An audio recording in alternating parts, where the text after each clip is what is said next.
పల్నాడులోని మాచర్లలో ఆటవిక రాజ్యం నడుస్తోందని నారా లోకేష్ అన్నారు. మంచినీళ్లు అడిగితే ట్రాక్టర్లతో తొక్కించి చంపేస్తారా అంటూ నిలదీశారు. ట్యాంకర్ వద్దకు వచ్చిన స్వామిని బాయి వైసీపీకి సైకో ట్రాక్టర్తో తొక్కించి చంపేయడం కలిచివేసిందన్నారు. నీటి కోసం వచ్చిన మహిళను టీడీపీకి చెందిన వారు అంటూ బెదిరించారని మండిపడ్డారు. పార్టీలకు సంబంధం ఏంటని ప్రశ్నించడమే సామిని బాయి చేసిన నేరమా అని ప్రశ్నించారు.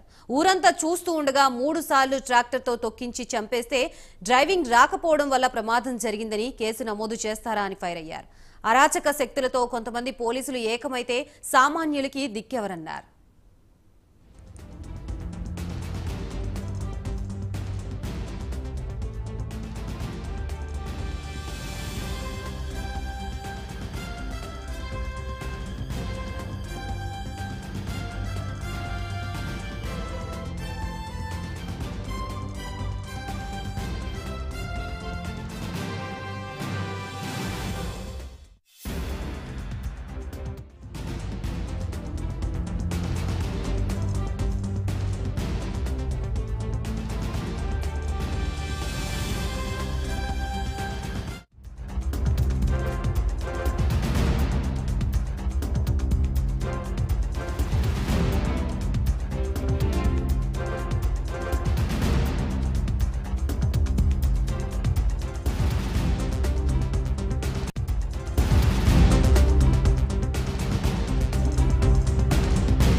పల్నాడులోని మాచర్లలో ఆటవిక రాజ్యం నడుస్తోందని నారా లోకేష్ అన్నారు. మంచినీళ్లు అడిగితే ట్రాక్టర్లతో తొక్కించి చంపేస్తారా అంటూ నిలదీశారు. ట్యాంకర్ వద్దకు వచ్చిన సామినిబాయి వైసీపీకి సైకో ట్రాక్టర్తో తొక్కించి చంపేయడం కలిచివేసిందన్నారు. నీటి కోసం వచ్చిన మహిళను టీడీపీకి చెందిన వారి అంటూ బెదిరించారని మండిపడ్డారు. పార్టీలకు సంబంధం ఏంటని ప్రశ్నించడమే సామినిబాయి చేసిన నేరమా అని ప్రశ్నించారు. ఊరంతా చూస్తూ ఉండగా 3 సార్లు ట్రాక్టర్తో తొక్కించి చంపేస్తే డ్రైవింగ్ రాకపోవడం వల్ల ప్రమాదం జరిగిందని కేసు నమోదు చేస్తారా అని ఫైర్ అయ్యారు. అరాచక శక్తులతో కొంతమంది పోలీసులు ఏకమైతే సామాన్యులకి దిక్కెవరు అని ప్రశ్నించారు.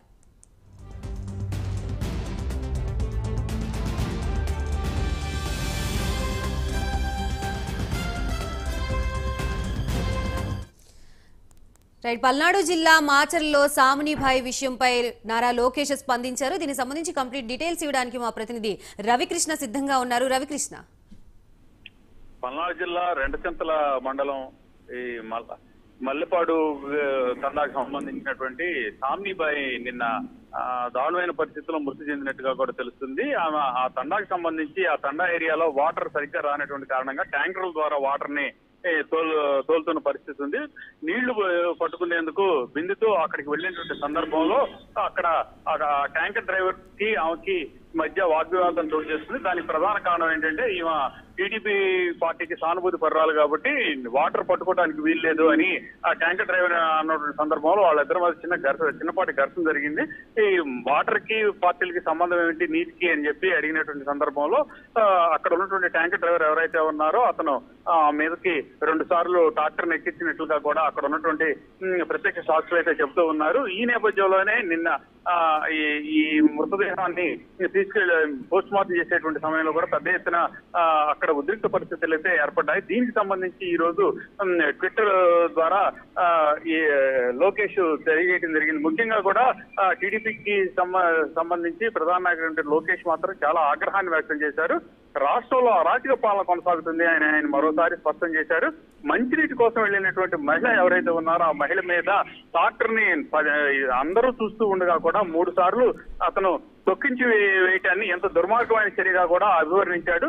ఇలా జరిగినటువంటి సందర్భంలో కూడా అతనికి ట్రాక్టర్ సరిగ్గా నడపడం రాలేదు కాబట్టి డ్రైవర్ ఈ విధంగా బండి అనుకోకుండా గుద్దుకోవడం వల్ల ట్రాక్టర్ గుద్దుకోవడం వల్ల మరణించిందని కేసుని తప్పుదో పట్టించే ప్రయత్నం చేస్తున్నారని అయితే ఆయన ఆగ్రహాన్ని వ్యక్తం చేస్తున్నాడు. రాష్ట్రంలో మాత్రం ఒక సైకో పాలన కొనసాగుతుందని, అదేవిధంగా ఆ పార్టీలో ఉన్నటువంటి ప్రతి ఒక్కరు కూడా సైకోల్ లాగానే బిహేవ్ చేస్తున్నారని ఆయన అయితే ఆగ్రహాన్ని వ్యక్తం చేసిన పరిస్థితి.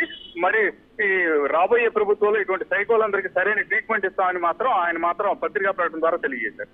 Right, thank you Ravikrishna.